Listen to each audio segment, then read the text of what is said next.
Alright there, you little demons, Jules here for WhatCulture.com, back again with another episode of the awesomely named and awfully hosted Choose Your Own Adventure, the weekly medieval themed format where I, the crown Jules of WhatCulture.com, take a list chosen by you, yes you the person who at the time of recording it is here in the UK, but the time that you'll be seeing it live on What Culture, I will be out in the mighty mysterious lands of Germany because I'll be at Gamescom. So if you're there, come say hi. If not, just wish me some luck because I'll be doing lots of interviews and hosting the Future Games Show live from Gamescom Showcase and a secret special one as well. So keep your eyes on the FGS YouTube channel for that. Thank you very much. Yes, you get to decide what list I dole out to you each and every week. And this week we have none other than that was a really long one. I'm actually out of breath.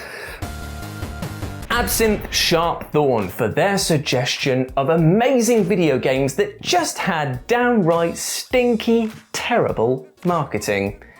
Marketing, as greasy and as oily as it is, we do have to engage with it from time to time because if a video game wants to get noticed out there, they're gonna have to put some money behind it in order to push it out to the masses. It's why our collaboration project, me and Big Pitch, made a video game, you won't know about it, and it's called a nesting simulator. It's not safe for work because of the fact that due to a mix-up in what we wanted for both of our things here, he wanted to have one where it was like you hatch eggs, I wanted to be an egg, so it's basically him just sitting on my head for a bit and it got very weird. And it probably is a good thing that it shouldn't be out there. That's an example of a not amazing game. Come on, Jules, back on track. But the examples that we're going to be talking about today, they were absolutely outstanding, but they were just kind of undone by the fact that everyone was like, oh, is that game out? Oh, I didn't even know.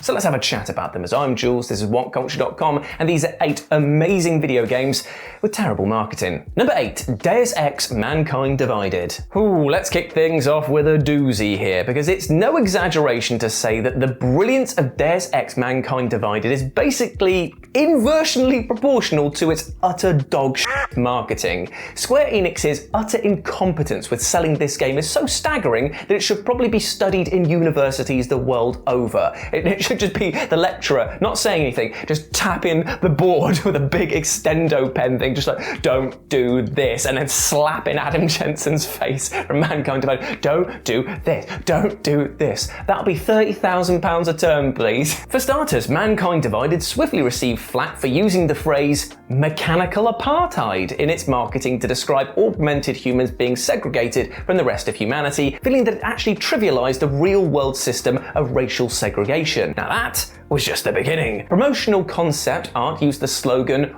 Org Lives Matter, seemingly inspired by the real-life Black Lives Matter movement. Again, many found this tasteless and utterly tone-deaf. And then there's the entire pre-order debacle where Square Enix introduced a convoluted 5-tier pre-order system and encouraged players to augment their pre-orders. Big spenders, just getting the top tier, were able to play the game 4 days early. But you didn't even get all the stuff because every single place that you could pre-order it from had a different bit. You couldn't get all of the bits. The backlash was so severe from journalists and players alike that the tiered pre-order scheme was ultimately scrapped, with all perks instead being made available to everyone who pre-ordered. Yet despite how thoughtlessly this game was marketed, Mankind Divided is a mostly terrific follow-up to Human Revolution. However, it ended up underperforming commercially, and the avalanche of controversies definitely played a part in that. Number 7. Earthbound. Now, first impressions count for a lot, and if you tell the general public that your game stinks, they're probably going to believe you. That quite literally turned out to be the case with 1994's legendary RPG Earthbound, which saw Nintendo spend a mind-boggling $2 million on a US marketing campaign focusing on gross-out humor. Though such humor was popular throughout the 1990s, promotional ads straight up declared, "This game stinks," and dubbed it the first role-playing game with actual BO. Why? Why?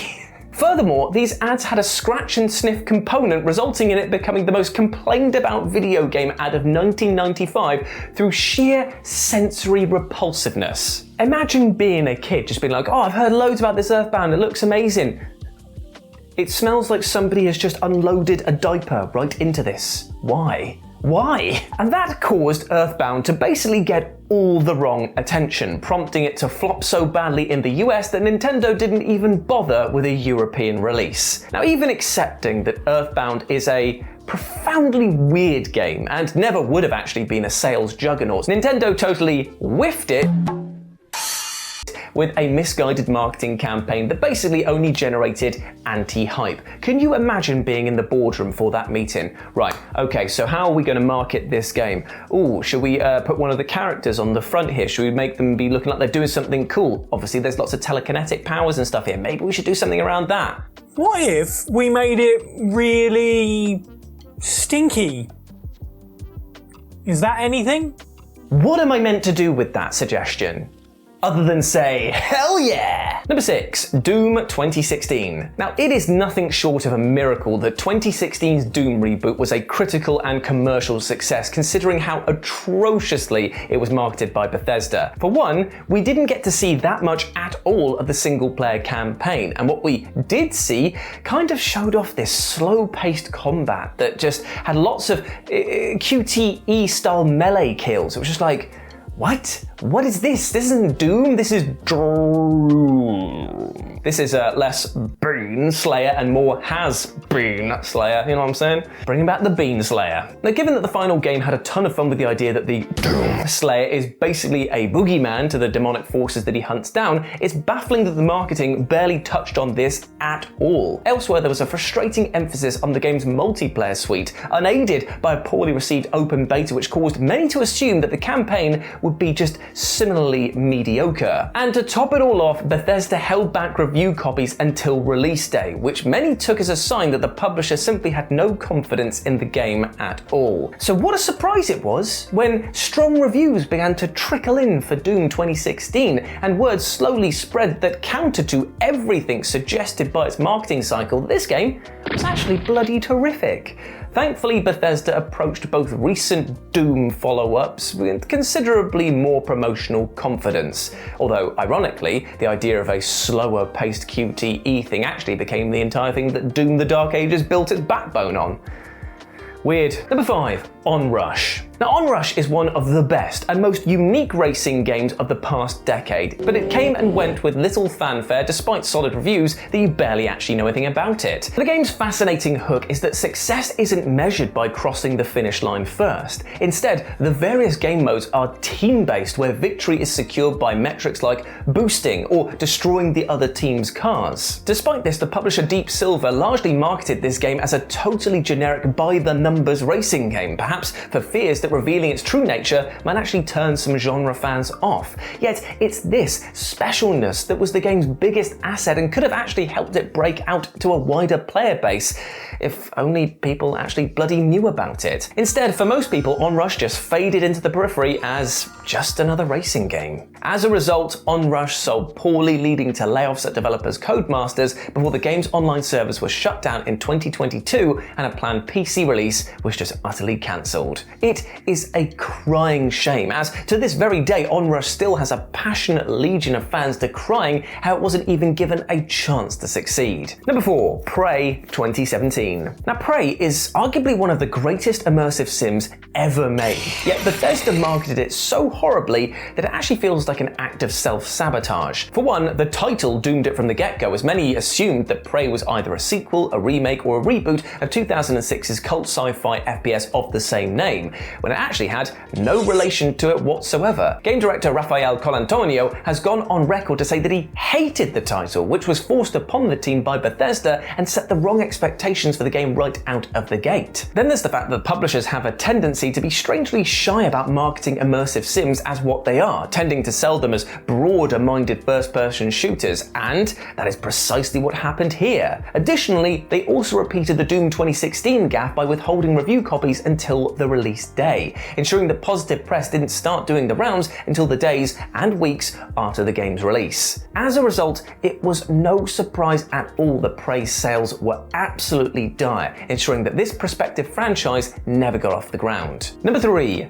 Bulletstorm. Okay, Bulletstorm is an unabashedly unserious first-person shooter that's become something of a cult classic over the years thanks to its kooky tone and unique approach to awarding skill points to players for creative kills. But the game was done a total disservice by its marketing, which was tongue-in-cheek to the point of sheer obnoxiousness, spending far more time making fun of Call of Duty and goofing around how legitimately fun it was to play the damn thing. Even the game's designer Cliff Bleszinski admitted that Bulletstorm was marketed wrong, saying, "Promoting crassness was a mistake. Marketing latched onto it, people didn't see a cool sci-fi game, they saw the Dick Tits game." And yes, that's what we think about this. Dick Tits, which is probably the name of like a 1940s police officer. I just feel like it was. And this sentiment was later echoed by the game's director, who wanted the game to be sold as a pulpy sci-fi adventure and whose pleas for a more serious marketing campaign largely fell upon deaf ears. Though Bulletstorm enjoyed a modest resurgence with 2017's full clip edition remaster, it's safe to say that with a less boneheaded approach to promotion, we might have actually got a couple of Bulletstorm sequels by now. Number 2, Dead Space 2. Despite the original Dead Space being a solid hit for EA without the need for edgy promotional nonsense, they decided to sell the sequel with an extremely groan-worthy marketing campaign intended to amuse teenage boys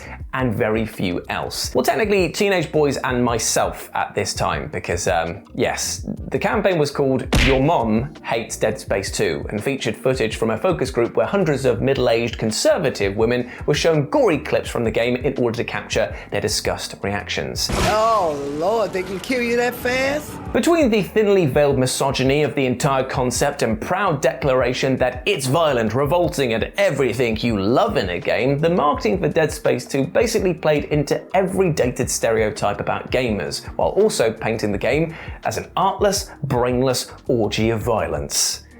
Which definitely would still appeal to some people. And then there's the fact that the marketing was clearly aimed towards adolescent boys above anyone else, the very people who weren't actually legally old enough to actually buy the bloody thing. Thankfully, what is best remembered is that Dead Space 2 is a phenomenally intense survival horror game, rather than the resoundingly rubbish way that it was sold to players. And number 1, Okami. And finally we have Okami, a 2006 action-adventure game that's constantly brought up in the lists of the most underappreciated games, and say it with me kids, of all time! In large part because Capcom sent it out the door with only a pathetic piecemeal of marketing behind it. That's to say that most people simply didn't know that Okami was coming out or what it was, and so though it received rave reviews from many prominent outlets, it just didn't have the day-to-day visibility for average gamers. Sales were consequently poor enough that in 2010 Okami won a Guinness World Record for the least commercially successful game ever to win a Game of the Year award. Thankfully, the game's enduring reputation as a visually stunning classic has allowed it to go on to sell 4 million copies across various ports, re-releases and remasters, enough so that a sequel was unexpectedly announced at last year's The Game Awards. Hopefully Capcom have learned their lesson and will actually make some sort of effort to actually bloody promote this one. And there we go, my friends. Those were 8 amazing games with terrible, stanky marketing. I hope that you enjoyed that, and let me know what you thought about it down in the comment section below, and put your suggestions for next week's episode down there as well. If you want to chat to me in the meantime, you can go over to my social medias where I'm on Instagram and Blue Sky at RetroJ, but the O is a 0, and you can follow my lovely editor Si over on her social medias over here as well. But before I go, I just want to say one thing. Even though we spoke today about how marketing can absolutely bungle a release, let's do some positive marketing about ourselves and just be kind to ourselves. Remind ourselves each and every day that we deserve love, happiness and success. We all do as human beings, and treat yourself with that kindness so you can go on with love in your heart for yourself and hopefully your neighbour as well, to start building some bridges instead of burning them. And also, it'll just take the edge off this world, because remember, if you love yourself, then the rest of things, they don't matter quite so much. Just remember that. Big love to you, my friend. You've got this. As always, I've been Jules. You have been awesome. Never forget that. I'll speak to you soon. If you're at Gamescom, by the way, I'll speak to you even sooner. Bye. Yeah, just look for this guy. I kind of look like this.